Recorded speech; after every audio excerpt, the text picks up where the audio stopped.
Chers élèves de troisième, donc un petit exercice qui traite du théorème de Thalès, puisque c'est ce que nous sommes en train de voir en ce moment. Alors, première question. Calculer les longueurs AG et HG en justifiant la démarche utilisée.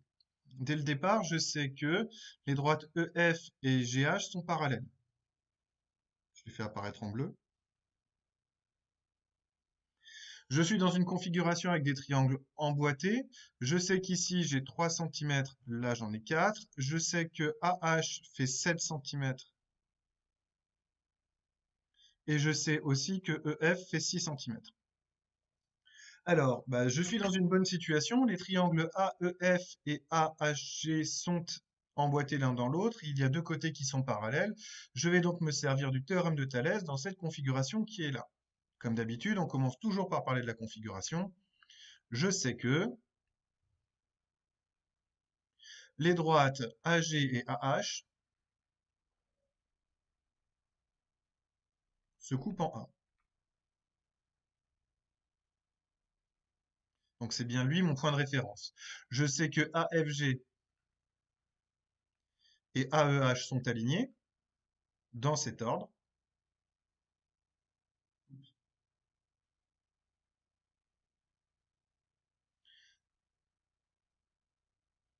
Et je sais aussi que EF est parallèle à GH. Je le sais puisque c'est dit.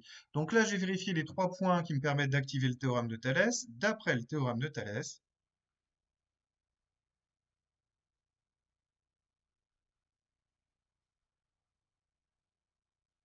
j'ai, et je peux dire, que les rapports AF sur AG,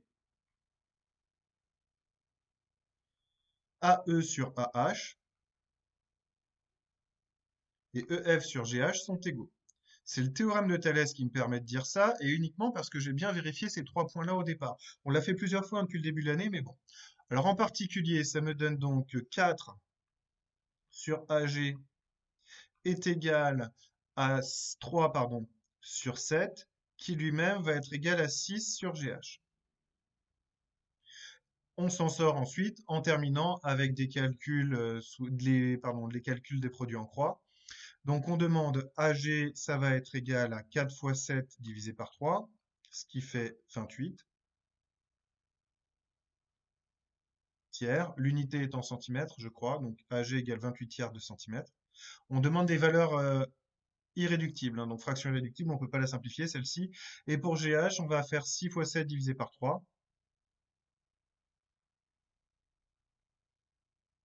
Ça fait 42 tiers et ça donne 14 cm.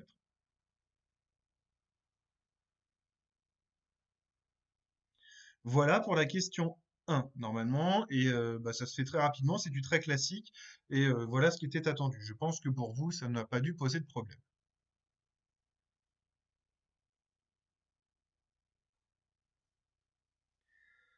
De retour cette fois-ci pour la question 2. Alors là, c'est un tout petit peu différent puisque on demande si les droites IJ et EF sont parallèles. Donc on ne le sait pas. Le parallélisme va nous arriver du fait du théorème de Thalès, en tout cas de sa réciproque, ou de la contraposée. C'est ça qui va nous permettre de conclure.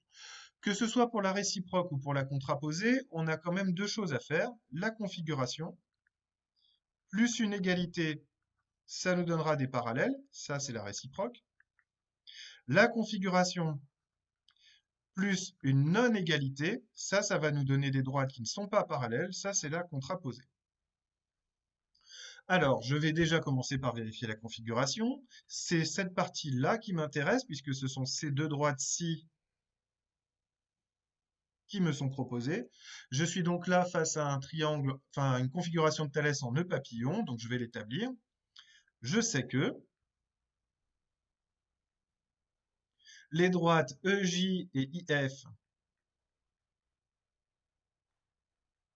se coupent en A, et que JAE d'une part et IAF d'autre part sont alignés dans cet ordre.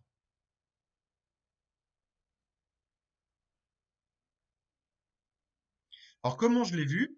Bah, c'est simple, hein, je pars de J pour aller vers E, je pars de I pour aller vers F. Je garde le même ordre et la même signification pour amener cette droite-ci sur l'autre. Comparons. Et comparons quoi? Eh bien, si je veux utiliser ces deux possibilités, il va falloir que je m'intéresse au rapport suivant. A est mon point de référence, et c'est à partir de A que je vais tirer mes rapports. AJ sur AE, AI sur AF. AJ sur AE et AI sur AF. AJ sur AE, ça me fait 4,5 sur 3. Ça tombe juste, ça fait 1,5. AI sur AF, ça me fait 6 divisé par 4 et ça me donne 1,5. On a donc, ça tombe bien pour une fois les résultats tombent juste, les deux fractions sont égales, les rapports sont égaux. C'était la dernière chose qui me manquait pour pouvoir conclure. J'avais déjà la configuration, je viens de montrer ici que c'est égal, c'est donc la réciproque du théorème de Thalès qui s'applique. Les rapports sont égaux, d'après la réciproque du théorème de Thalès,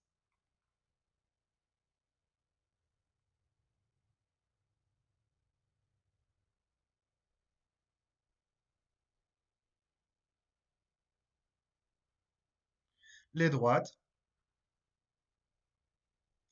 IJ et EF sont parallèles.